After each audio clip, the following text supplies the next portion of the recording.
Hello दोस्तों, welcome back to affair with business. इस video के अंदर हम आज डिस्कस करने जा रहे हैं इनपुट टैक्स क्रेडिट से related MCQ questions.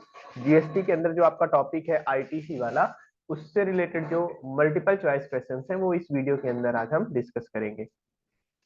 Input tax credit की कंप्लीट क्लास इंक्लूडिंग पीडीएफ आपके ऐप पर अपलोडेड हो चुकी है। आई होप आपने वो क्लासेस देख ली होंगी, अपना पीडीएफ डाउनलोड कर लिया होगा। ठीक है, चलिए प्रैक्टिस करते हैं। आपका पहला क्वेश्चन है,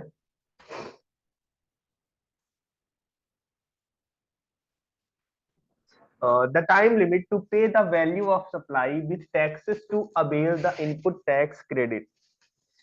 अगर आपने कोई चीज खरीदी है और उससे रिलेटेड आपको इनपुट टैक्स क्रेडिट लेना है, तो आपको कितने दिन के अंदर पेमेंट कर देना है। ठीक है, तो देखो जो इनपुट टैक्स क्रेडिट लेने से रिलेटेड सेक्शन, सॉरी, ये क्वेश्चन आपका। तो आपका जो आईटीसी लेने से रिलेटेड जो टर्म्स एंड कंडीशंस है वो किसके अंदर दी हुई है? सेक्शन 16। ध्यान रखना, मैं केवल आंसर नहीं बताने वाला हूं, मैं साथ में आपको उस क्वेश्चन से रिलेटेड कॉन्सेप्ट भी डिस्कस करते हुए चलूंगा। ठीक है ना? तो आप जो मैं अभी आपको समझा रहा हूं उसको भी ध्यान से देंगे, जिससे कि आपका रिवीजन भी होता चले। तो सेक्शन 16 के अंदर कंडीशंस दी हुई हैं कि किन किन कंडीशंस के अंदर आपको कौन कौन सी कंडीशन आप सेटिस्फाई करोगे तो आपको आईटीसी मिलेगा। सो इसी सेक्शन 16 का एक प्रोविजो है कि अगर आपने कोई सप्लाई ली है या कोई गुड्स परचेस किया है, कोई सर्विसेज ली है, उससे रिलेटेड अगर आपको आईटीसी लेना है तो आपका उसका पेमेंट सामने वाले को कितने दिन के अंदर कर देना है? 180 डेज के अंदर कर देना है। अगर आपने 180 डेज के अंदर पेमेंट नहीं किया सामने वाले को, तो आपको इनपुट टैक्स क्रेडिट नहीं दी जाएगी। ठीक है, पहली बात। तो आपका अब यहां से आपका आंसर पता चल जाएगा कि कितने दिन के अंदर आपको पेमेंट करना है। सो 3 मंथ नहीं, 180 डेज, 180 डेज 180 दिन आपका होगा। 6 मंथ भी नहीं है। आप बोलोगे सर 6 महीने में भी तो 180 दिन होते ही हैं। नहीं, 180 डेज एक्ट में लिखा है, लॉ में लिखा है, हम 180 डेज ही करेंगे। तो सही आपका आंसर क्या हो जाएगा? बी। अब इससे रिलेटेड कुछ और चीजें कि मान लो 180 दिन के अंदर आपने पेमेंट नहीं किया, तो क्या करना है? तो अगर आपने 180 डेज के अंदर पेमेंट नहीं किया तो जो भी आईटीसी आपने ली थी, पहली बात तो उसको रिवर्स करना पड़ेगा। दूसरा, फ्यूचर में जब भी आप पेमेंट करोगे उस टाइम पर आपको क्रेडिट फिर से मिल जाएगी। अगर आप पार्ट पेमेंट करते हो, मान लो पूरा पेमेंट एक साथ नहीं करते हो, तो आप जितना पेमेंट करोगे उसी प्रोपोर्शन में आपको आईटीसी अलाउ कर दी जाएगी, उसी अनुपात में आईटीसी अलाउ कर दी जाएगी। तो आई बात क्लियर? आपको कितने दिन में पेमेंट करना है? 180 डेज में। अगर आपने पेमेंट नहीं किया तो आईटीसी रिवर्स करनी पड़ेगी। और अगर बाद में फ्यूचर में आप पेमेंट करते हो तो आप जितना जितना पेमेंट करोगे उसी अनुपात में आपको इनपुट टैक्स क्रेडिट अलाउ कर दी जाएगी। क्लियर है? चलिए नेक्स्ट क्वेश्चन की तरफ चलते हैं।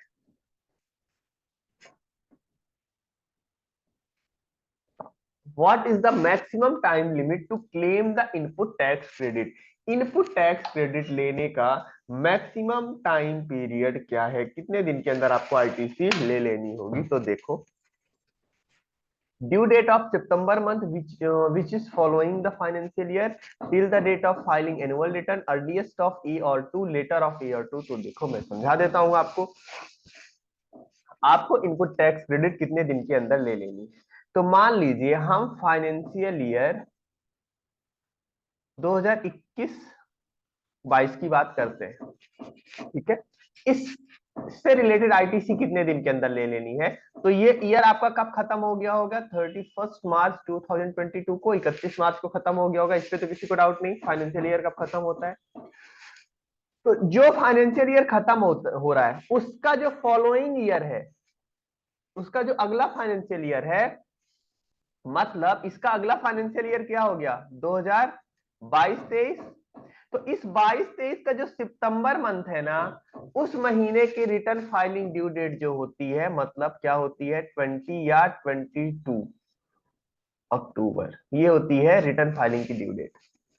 ये या और पहला पॉइंट आपने देख लिया, जो उसका फॉलोइंग या सब्सिक्वेंट फाइनेंशियल ईयर है, नेक्स्ट फाइनेंशियल ईयर है, उस फाइनेंशियल ईयर का जो सितंबर महीना है, सितंबर महीने की रिटर्न फाइलिंग की जो ड्यू डेट है वो डेट, और या जो आपका एनुअल रिटर्न फाइलिंग की डेट है, एनुअल रिटर्न फाइलिंग वो डेट, इन दोनों में से जो विच एवर इज अर्लियर, जो भी पहले होगा वही आपकी आईटीसी क्लेम की लास्ट डेट मानी जाएगी। आई बात समझ में? जैसे मान लो सितंबर की ड्यू डेट तो आपको पता है 20 या 22 अक्टूबर होती है ना? 20 अक्टूबर हम मान लीजिए, चल पकड़ के चलते हैं, 20 अक्टूबर होती है। अब अगर आपने एनुअल रिटर्न, मान लीजिए आपने एनुअल रिटर्न फाइल कर दिया अगस्त के अंदर, 30 अगस्त को, 30 अगस्त को आपने फाइल कर दिया, तो आप आईटीसी मैक्सिमम किस डेट तक क्लेम कर सकते हो? 30 अगस्त तक। पर अगर आपने मान लीजिए आपने अपनी एनुअल रिटर्न फाइलिंग अभी अक्टूबर तक नहीं फाइल की, आपने मान लीजिए 10 नवंबर को फाइल किया, 10 नवंबर, तो आप आईटीसी मैक्सिमम कहां तक क्लेम कर सकते थे? 20 अक्टूबर तक। आई बात समझ में? चलिए, तो आपका आंसर क्या हो जाएगा? सी, अर्लीस्ट ऑफ ए और बी, सितंबर महीने की नियत तारीख जो वित्तीय वर्ष के बाद है वो तारीख, ठीक है, नियत तारीख मतलब ड्यू डेट ऑफ रिटर्न, ठीक है, या वार्षिक रिटर्न दाखिल करने की तारीख till the date of filing annual return, दोनों में से जो भी पहले, वहां तक आप आईटीसी क्लेम कर सकते हो। सही आंसर आपका क्या हो जाएगा? सी। ठीक है, नेक्स्ट है आपका, whether depreciation on tax component of capital goods and plant and machinery and whether input tax credit is permissible। तो डेप्रिसिएशन और आईटीसी से रिलेटेड बात वो पूछ रहा है, हमने डिस्कस किया था, मैं आपको याद दिला देता हूं। अगर आपने जो टैक्स कंपोनेंट है, ध्यान रखना मैं किसकी बात कर रहा हूं? टैक्स कंपोनेंट की। अगर आपने टैक्स कंपोनेंट पर डेप्रिसिएशन ले लिया है, ठीक है, इनकम टैक्स के अंदर, तो आपको उस टैक्स कंपोनेंट का आईटीसी नहीं मिलेगा। और अगर आपने डेप्रिसिएशन नहीं लिया है तो आपको आईटीसी मिल जाएगा। ये सिंपल सी बात है। मतलब आपको बेनिफिट एक ही चीज का मिलेगा, या तो आप डेप्रिसिएशन का बेनिफिट ले लो, या तो आप इनपुट टैक्स क्रेडिट का बेनिफिट लो ले। अगर आपने टैक्स कंपोनेंट पर डेप्रिसिएशन ले लिया तो आईटीसी नहीं मिलेगी, और अगर आपने डेप्रिसिएशन नहीं लिया तो आईटीसी मिल जानी है। ऑप्शन पढ़ लेते हैं। Input tax credit is eligible if depreciation on tax component is not availed. Yes, no. तो देखो, आपको डेप्रिसिएशन और आईटीसी दोनों तो मिलना नहीं है, तो एस तो होना नहीं है, और दोनों ही डिसअलाउ भी नहीं होगा, मतलब डेप्रिसिएशन और आईटीसी दोनों ना मिले ऐसा भी नहीं होता है। तो सही आंसर आपका क्या हो जाएगा? A, ITC is eligible. ITC eligible है अगर if depreciation on tax component is not available. अगर आपने टैक्स कंपोनेंट पर डेप्रिसिएशन नहीं दिया है तो आपको आईटीसी मिल जानी है। ठीक है, ठीक है।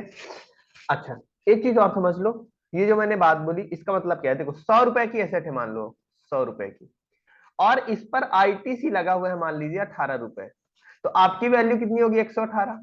अब अगर बुक्स के अंदर आपको प्लांट एंड मशीनरी को 118 बुक कर रहे हो, इसका मतलब आप पूरे 100 और 18 दोनों पर डेप्रिसिएशन ले रहे हो, तो यहाँ पर आईटीसी आपको नहीं मिलेगी। लेकिन अगर आप केवल 100 रुपए पर एसेट बुक कर रहे हो, मतलब आप फ्यूचर में डेप्रिसिएशन 100 रुपए पर क्लेम करोगे, 18 रुपए पर आप डेप्रिसिएशन क्लेम नहीं कर रहे हो, तो इस 18 रुपए पर आपको आईटीसी मिल जाएगी। क्लियर इतनी बात? ठीक। सही आंसर आपका क्या हो जाएगा? नेक्स्ट है आपका,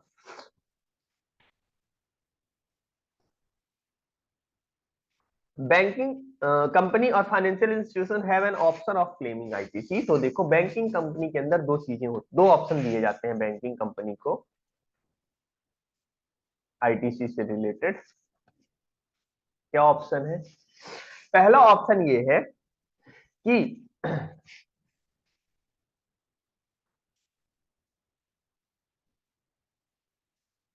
या तो आप अपनी पूरी क्रेडिट ले लो, है ना। आप आईटीसी क्या करो, पूरी की पूरी आईटीसी ले लो, या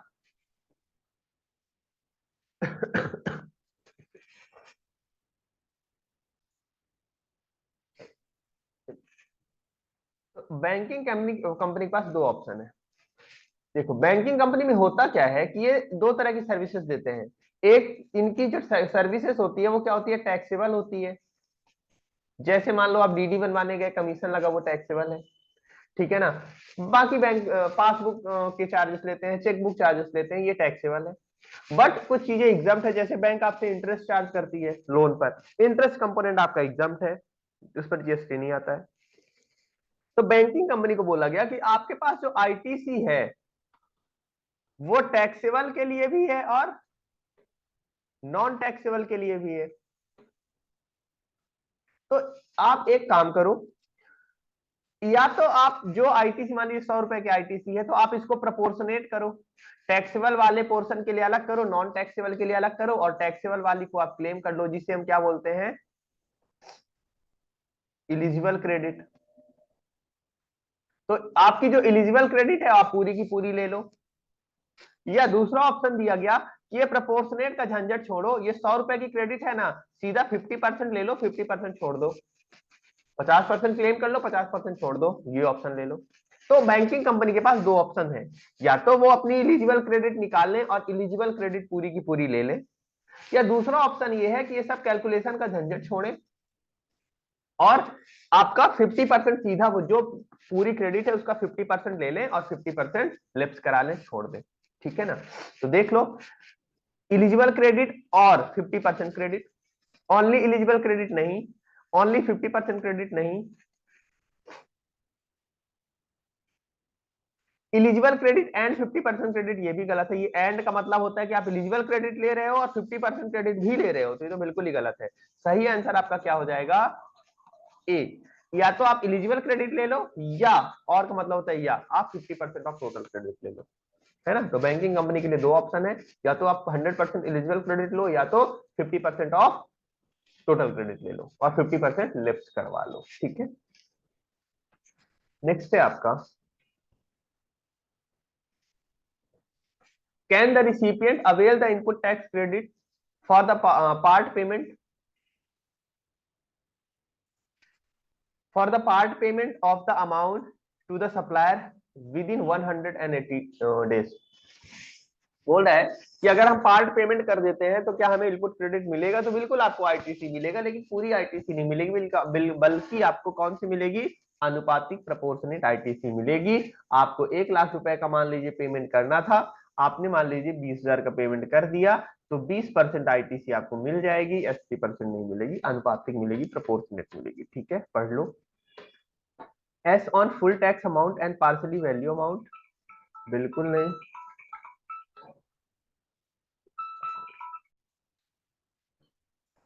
दूसरा क्या है, yes but, yes,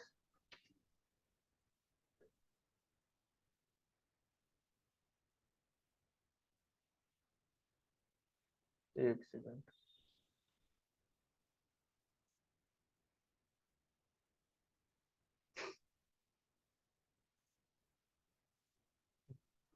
yes but proportionately to the extent of value and tax paid, बिल्कुल सही आंसर आपका क्या हो जाएगा, बी।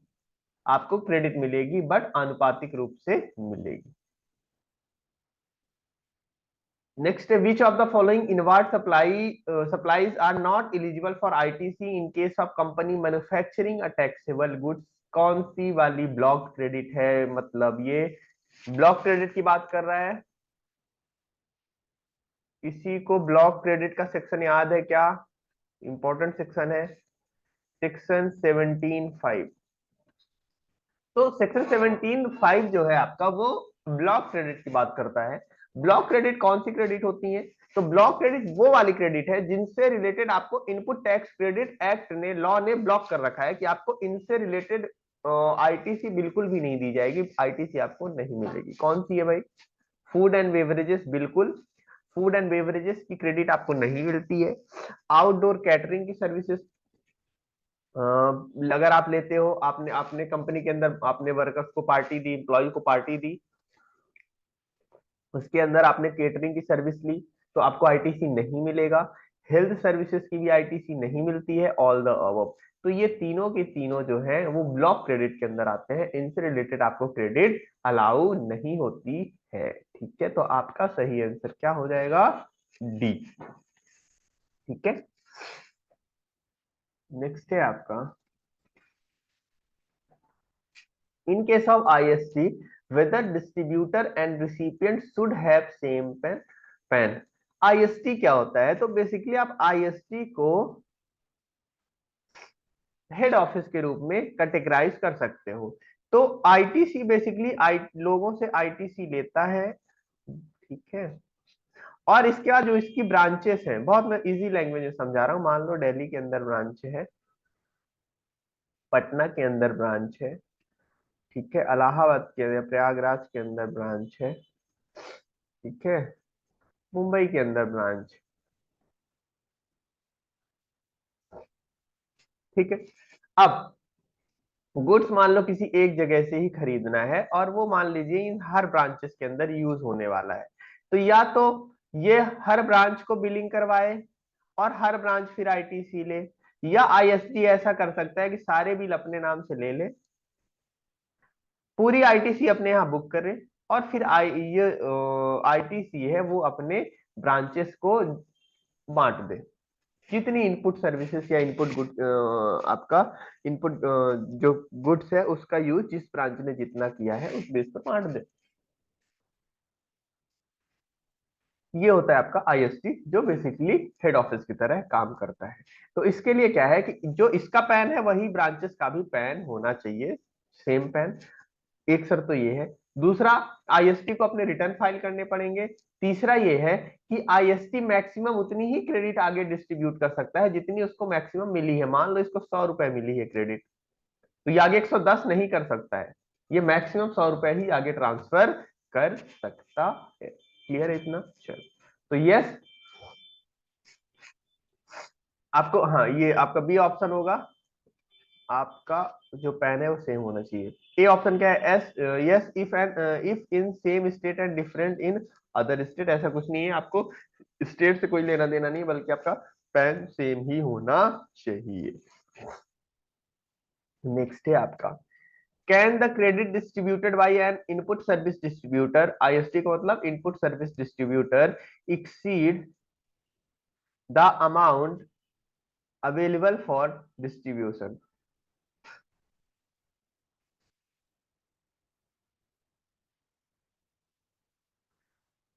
बोल रहा है कि जो आईएसटी द्वारा डिस्ट्रीब्यूटेड अमाउंट है, can the credit distributed by IST exceed the amount available for distribution. वही मैंने पिछले क्वेश्चन में बताया ना कि अवेलेबल 100 रुपए है, तो क्या वो 110 बांट सकता है? नहीं बांट सकता है। तो आपका आंसर क्या हो जाएगा? सी, नो, बिल्कुल नहीं बांट सकता है। जितनी उसके पास अवेलेबल है उतनी ही वो बांट सकता है।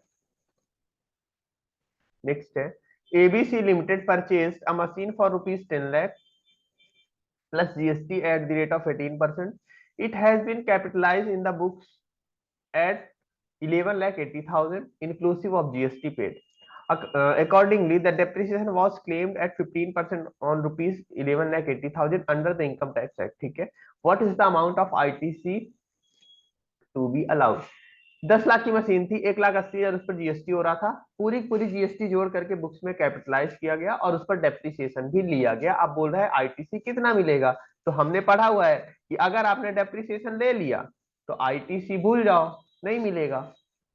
तो यहाँ इस क्वेश्चन में क्या हुआ है कि 11,80,000 बुक कर लिया गया, मतलब डेप्रिसिएशन आप इस अमाउंट पर ले रहे हो, तो फिर आपको आईटीसी अलाउड नहीं किया जाएगा। ठीक है, तो ये आपको देखने की जरूरत नहीं है, सीधा आपका सही आंसर क्या हो जाएगा? D, ITC will not be allowed. ITC आपको अलाउड नहीं होगा क्योंकि आपने डेप्रिसिएशन ले लिया है टैक्स कंपोनेंट पर। ठीक है, नेक्स्ट है आपका, ITC can be availed on, ITC किस पर लिया जा सकता है? पोजीशन ऑफ प्रिस्क्राइब इनवॉइस, ये एक्स नहीं, tax, tax on such supply has been paid to the government and return being furnished by the supplier, receipt of goods and services fulfilling all the above condition. Basically अगर आपको याद हो तो ये section 16(2) की बात कर रहा है, जहां पर कंडीशंस दी हुई हैं कि कौन सी कंडीशंस आपको सेटिस्फाई करनी पड़ेंगी आईटीसी लेने के लिए, जिसमें से एक कंडीशन थी कि आपके पास उससे रिलेटेड डॉक्यूमेंट्स होना चाहिए, मतलब इनवॉइस या डेबिट नोट होना चाहिए, वो गुड्स या सर्विस आपको मिल गया हो, ये भी कंडीशन थी। और ये भी कंडीशन थी उसके अंदर कि टैक्स गवर्नमेंट को पे कर दिया गया हो और रिटर्न आपने फाइल कर दिया गया है। अगर रिटर्न नहीं फाइल है तो भी आईटीसी अलाउड नहीं होगा। तो ये सारी कंडीशन जब सेटिस्फाई होंगी तभी आपको आईटीसी मिलेगा। तो सही आंसर आपका क्या हो जाएगा? D, fulfilling all the above conditions. ठीक है, नेक्स्ट है ITC can be claim bye a registered person for. ITC claim किया जा सकता है कब? Taxable supplies for business purpose, exempted supply, taxable supplies for non business purpose, non taxable supplies. तो अगर आपकी जो टैक्सेबल सप्लाई है वो बिजनेस पर्पस के लिए है, बिजनेस में यूज करने के लिए है, तो ही आईटीसी मिलेगा, नहीं तो नहीं मिलेगा। सही आंसर क्या है? ए। अगर आप एग्जम्प्टेड या पर्सनल यूज या नॉन बिजनेस या non taxable supply, non GST supply के लिए कोई इनपुट टैक्स क्रेडिट लेते हो तो आपको आईटीसी अलाउड नहीं होगा। ठीक है, फिर क्या है? Person registered under composite scheme can avail ITC. बिल्कुल नहीं, कंपोजिट वालों को आईटीसी अलाउड नहीं होता है। सप्लाई ऑफ टाइम बिल्कुल नहीं, payment of supply receipt none of the above होगा। आईटीसी अलाउड ही नहीं होता है कंपोजिट सप्लायर को। ठीक है ना? ना कंपोजिट सप्लायर आईटीसी ले सकता है, ना आगे आईटीसी ट्रांसफर कर सकता है।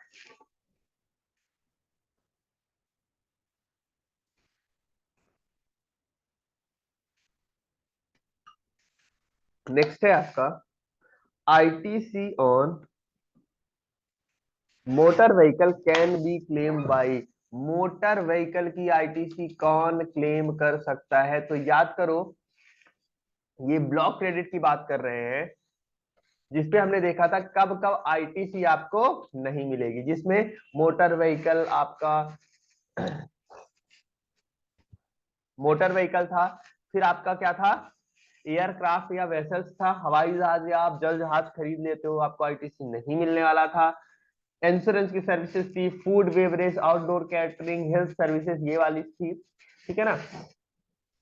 और इसके अलावा भी बहुत सारी चीजें थी आपका, करीब 9-10 आइटम हमने पढ़े थे। क्लब की मेंबरशिप हो गई, वर्क कॉन्ट्रैक्ट सर्विसेज हो गई, अगर आप इमूवेबल प्रॉपर्टी सेल्फ अपने लिए बनवा रहे हो तो उससे रिलेटेड हो गया। कंपोजिशन स्कीम के अंदर एनआरटीपी, पर्सनल कंजम्पशन, ये सारी चीजें हमने देखी थी। फ्री सैंपल वाला देखा था, इनके अंदर आपको आईटीसी नहीं मिलती है। तो देखो अभी यहाँ पर हम मोटर व्हीकल डिस्कस करने वाले हैं। तो मोटर व्हीकल अगर आप परचेस कर रहे हो तो आपको आईटीसी नहीं अलाउड होगा। लेकिन ध्यान रखना, कौन से वाले मोटर व्हीकल पर अलाउड नहीं होगा? अगर आपका वो जो मोटर मोटर व्हीकल है वो ट्रांसपोर्टेशन के लिए है, ट्रांसपोर्टेशन ऑफ पर्सन्स। ठीक है, और सीटिंग कैपेसिटी कितनी है? 13 से कम है, लेस देन 13 है। ठीक है, सॉरी, या लेस देन या इक्वल टू, मतलब अप टू, अगर आपका 13 पैसे इंक्लूडिंग ड्राइवर, 13 लोगों से छोटी वाली आपकी व्हीकल है, मोटर व्हीकल है, तो आपको आईटीसी अलाउड नहीं होगा। ठीक है, मतलब आईटीसी कब अलाउड हो जाएगा? अगर आपका ट्रांसपोर्टेशन ऑफ गुड्स के लिए है, ट्रांसपोर्टेशन ऑफ गुड्स के लिए ट्रक खरीदते हो, उस पर आईटीसी मिलेगी। या 13 कैपेसिटी से ज्यादा है, मतलब आपने बस खरीदी तो बस की कैपेसिटी 13 से जनरली ज्यादा होती है तो उसकी आईटीसी मिल जाएगी। बट आपने डायरेक्टर के लिए कार खरीदी, आईटीसी नहीं मिलेगी। आपने एक्सयूवी खरीदी, मान लीजिए कैपेसिटी 6 है, 7 है, 8 है, 9 है, 10 है, आपको आईटीसी अलाउड नहीं होने वाला है, आईटीसी नहीं मिलेगा। ठीक है, चलिए तो पढ़ लेते हैं। हाँ, लेकिन कब आईटीसी मिल जाएगा? मान लीजिए आपने कार खरीदी, 5 सीटर कार है, फिर भी आईटीसी मिल जाएगा कब? जब सेम लाइन ऑफ बिजनेस हो, same line of business. Same line of business का मतलब क्या है? फर्दर सप्लाई के लिए हो, मतलब आप कार के डीलर हो, आपने कार खरीदी और आगे फर्दर आप कार ही बेच रहे हो, तो आपको आईटीसी मिल जाएगी। इसे हम क्या बोलते हैं, सेम लाइन ऑफ बिजनेस। दूसरा, आपका बिजनेस ही है ट्रांसपोर्टेशन ऑफ पैसेंजर, आप ट्रेवल एजेंसी चलाते हो, तो फिर आपको आईटीसी मिल जाएगी क्योंकि आपका वो बिजनेस ही है। तीसरा क्या है, आप मान लीजिए ड्राइविंग स्कूल चलाते हो, तो ड्राइविंग स्कूल आपका बिजनेस है, उसके लिए कार इसेंशियल है, तो आपको आईटीसी अलाउड हो जाएगी। तो अगर मैं समराइज करूं, ध्यान से समझना, इंपॉर्टेंट है, transportation of sorry motor vehicle के केस में आईटीसी नहीं मिलती है, बशर्ते कि वो मोटर व्हीकल किसके लिए हो, ट्रांसपोर्टेशन ऑफ पर्सन हो, मतलब आदमियों के ले जाने वाली कार हो, seating capacity up to 13 person हो इंक्लूडिंग ड्राइवर, तो आपको आईटीसी नहीं मिलेगी। अगर आप ट्रांसपोर्टेशन ऑफ गुड्स है, मतलब ट्रक खरीद रहे हो, आईटीसी मिल जाएगी। बस खरीद रहे हो, क्योंकि कैपेसिटी 13 से ज्यादा होती है, तो आपको आईटीसी मिल जाएगी।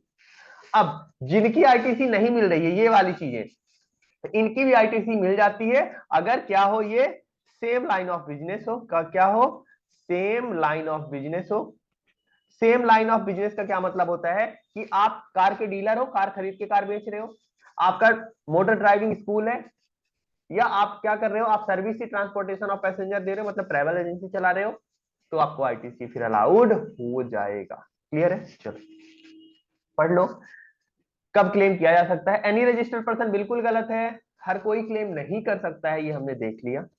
Any registered person engage in exempted supply बिल्कुल नहीं मिलेगा। Registered person engage in same line of business, ये आपका सही है, अगर सेम लाइन ऑफ बिजनेस से बंदा एंगेज है, सही आंसर सी होगा, तो मिल जाएगा, आईटीसी अलाउड हो जाएगी। क्लियर है, नेक्स्ट है आपका, ITC can be claimed on goods or services for personal use if। Question बोल रहा है कि अगर आप पर्सनल यूज के लिए गुड्स या सर्विस ले रहे हो, तो आपको आईटीसी कब अलाउड होगी, तो कभी अलाउड नहीं होगी, चाहे आप कुछ भी करो, आपको आईटीसी अलाउड होगी ही नहीं, कुछ भी पढ़ने की जरूरत नहीं है, सीधा ढूंढो आईटीसी कहाँ पे अलाउड नहीं हो रही, तो आपका सही आंसर क्या हो जाएगा, I know ITC can be allowed. ठीक है ना, आप आईटीसी क्लेम कर ही नहीं सकते हो अगर पर्सनल यूज के लिए ले रहे हो। ठीक है ना, आप पर्सनल यूज के लिए मोबाइल फोन ले रहे हो, आईटीसी नहीं मिलेगा। आप पर्सनल यूज के लिए कोई सर्विस ले रहे हो, आपको आईटीसी नहीं मिलेगा। ठीक है, नेक्स्ट है आपका, N unregistered person can avail ITC on stock if he apply for registration with in. देखो, ये अब बेसिकली ये बोल रहा है कि मान लो आप यहां पर हो, मान लीजिए आप 30th 30 अप्रैल में मान लो खड़े हो आप, यहां तक आप अनरजिस्टर्ड थे, क्या थे, अनरजिस्टर्ड थे, लेकिन यहां पर आए, आपका टर्नओवर मान लीजिए 40 लाख क्रॉस होने वाला है, आपको रजिस्ट्रेशन की आवश्यकता है, आपने, और यहां पर आपके पास कुछ स्टॉक पड़ा होगा, क्वेश्चन बोला इसके बाद तो आप रजिस्टर्ड हो जाओगे,